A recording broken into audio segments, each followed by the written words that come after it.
greetings all, hope this finds you well as always, and it's the latest update from the machine shop, where we're up to and what we've been on with. Okay, right, for the first work update, we've actually got to go outside. I haven't done this for a while, I'm beginning to get agoraphobic.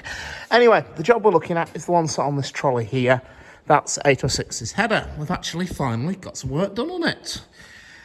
The job we got done is, when I first showed this flange here, this is the one that bolts onto the J-pipe from within the boiler, it had quite an impressive gouge in it. You can still see traces of it there, and there's also a wee bit there as well, despite the fact I've skimmed nearly 1/8 of an inch out of that flange. But we've now got the majority of it flat and smooth, so it's good to go once more. Now, pardon me, it's been turfed off the borer for a variety of reasons. First of all, we've done one of the jobs on it. There's another 2 yet to do. It needs the steam pipe flanges skimming, and it also needs the element sockets doing. Now, to do the steam pipe flanges, we had to reset it on the table anyway, and at this point, this isn't the only work we've got on. We've also got repairs for traffic engines coming along, and Sheffykins of the boiler shop requested that Repton's header be jumped over it, because Repton's getting to the stage where we don't actually need it in one piece. So anyway, so that job was done, and then it's been temporarily turfed out, sat on the trolley outside. We're not in a desperate rush for this, it'll be nice to have it. At the moment, the chassis of 806 is down the bottom of the shop there on the Matteson jacks. The set of frames behind this is 75029, and as you can see, there's the things that we're going to eventually make the fitted bolts to go into that horn guide then. And then if we look down into the boiler shop, we can see vaguely through the gloom, Repton, which is currently having some boiler work done. Now, as we said, and those axle boxes, they're 75029s. Now, as I said, it's been replaced at the request of Chef, the one and only chef of the boiler shop, by Repton's header, because Repton's needed in a bit more urgency. Before I get on to that, I thought I'd just take 2 minutes to talk about how he actually did that cleaning up of that job with the flange. Now, the tool we used is set out here.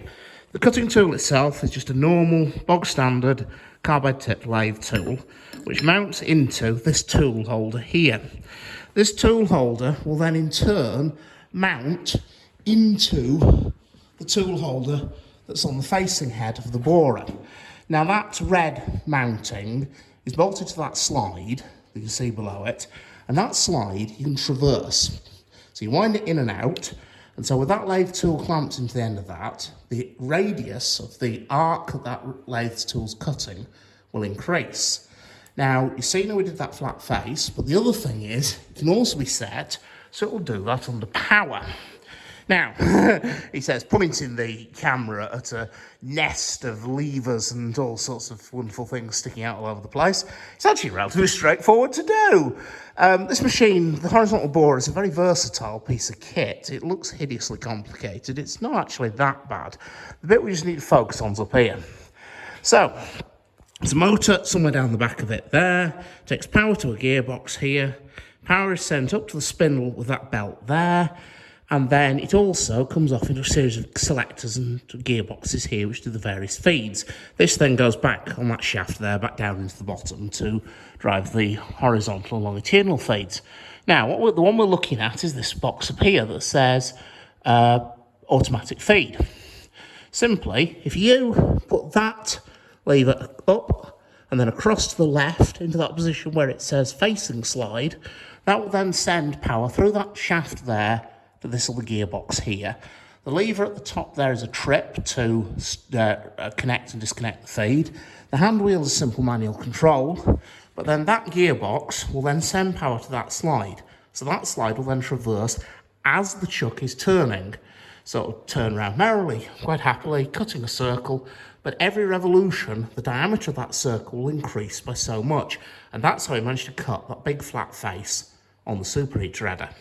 Now, it's not got that setup in it now because we're doing something completely different. The challenge here is, you may have seen Repton's header earlier, and they've had various repairs done to it. If you come around the other side, we can see where some of the internal bridges here have been either renewed or built back up with welding to remove cracking. Now, the problem is, in doing that, they've obscured some of the holes, as you can just see a bit there, and we can definitely see a bit there, that the bolts, which hold the elements into place, go in through.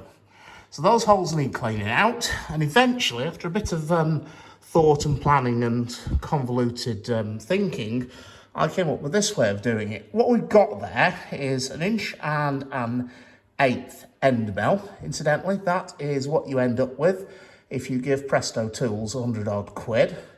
It's been mounted into a tool holder, which is made up of a chunk of EN16, which in turn is mounted to the tool holder on the machine.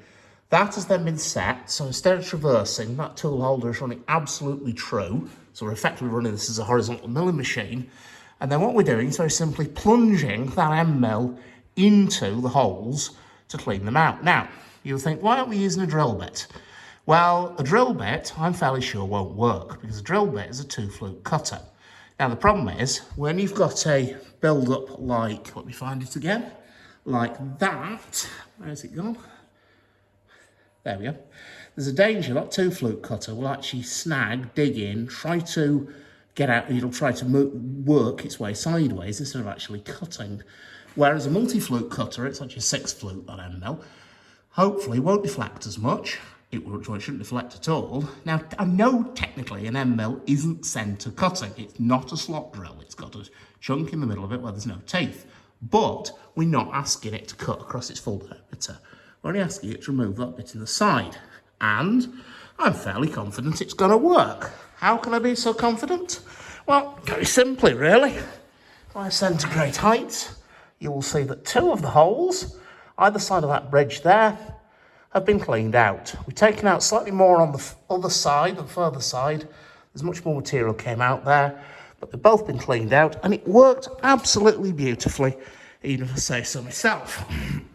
So that's 2 down, there's another 6 to go, and then that can be evicted and Chef can have it back. The next job is there's some studs at the top that need replacing.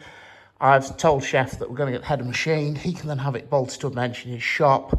We'll get the studs out, make new studs, refit them, pressure test it, and then it can be refitted into Repton. In the meantime, we'll have the new bits they need to refit the elements done, but that will be another story for another week.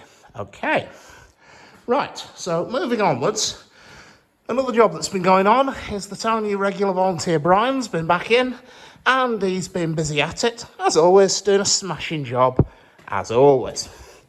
What about him doing is making it more spare gauge frame fittings.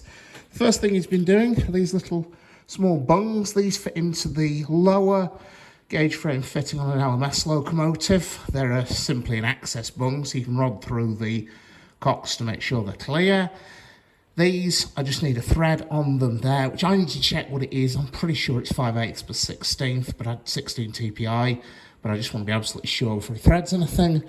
And the other job he's done are these clack cages, which go into the bottom of the gauge frames, and again, they're unthreaded. However, this isn't because I need to check the thread. This is because those will fit the gauge frames on Eric and on 44806. However, those fittings on Eric and 806 aren't the same thread. I know that because for some reason, best known to the almighty and the ghost of William Stanier, the LMS decided to standardise on 16 TPI threads for small fittings like this. Now, Eric's gauge frames, being original, are cut with a 16 TPI tap. However, 806's gauge frames were renewed a couple of years ago by May, and at the time, you couldn't get hold of a 16 TPI tap in that size for sensible money or anything less than something that resembled a price that resembled a phone number. So instead, what I ended up doing was cutting them 14 TPI, which is actually a UNF size. The reason I couldn't go much coarser was that if as the thread goes coarser, its depth increases, and that in turn would have led to the sidewall of this cage here getting unacceptably thin. So I eventually settled for 14 TPI as the best compensation, best